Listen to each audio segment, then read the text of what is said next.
প্রকৃতির তাণ্ডবে বিপর্যস্ত বিশ্বের বিভিন্ন অঞ্চল। আফগানিস্তানের উত্তর পূর্বাঞ্চলে আকস্মিক বন্যায় বহু মানুষ নিহত হয়েছেন আর নিখোঁজ রয়েছেন শতাধিক। সোমবার তালেবানের জাতীয় দুর্যোগ ব্যবস্থাপনা কর্তৃপক্ষ জানায়, সবচেয়ে বেশি ক্ষতিগ্রস্ত হয়েছে নুরিস্তান প্রদেশের রাজধানী পারুন শহরে। নিখোঁজদের সন্ধানে উদ্ধার অভিযান অব্যাহত থাকলেও মৃতের সংখ্যা আরও বাড়তে পারে বলে আশঙ্কা করা হচ্ছে।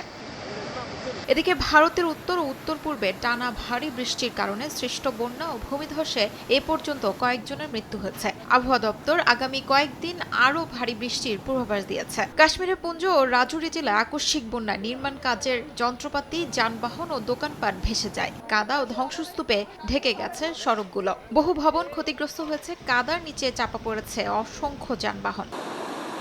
অন্যদিকে চিলির কোকিম্বো ও হুয়াস্কো প্রদেশে টানা ভারী বৃষ্টিতে সৃষ্ট বন্যা ও ভূমিধসের পর দুর্যোগপূর্ণ অবস্থা ঘোষণা করেছে সরকার। এ দুর্যোগে কয়েকজন হতাহত হয়েছেন। ভূমিধসে ক্ষতিগ্রস্ত ক্রুজদেকানা এলাকায় সেনাবাহিনীর হেলিকপ্টারে মরদেহ সরিয়ে নেওয়া হয়। নিরাপদ স্থানে সরিয়ে নেওয়া হচ্ছে বাসিন্দাদের। স্থানীয় বাসিন্দারা এই ঘটনাকে এক ভয়াবহ ট্র্যাজেডি হিসেবে বর্ণনা করেছেন।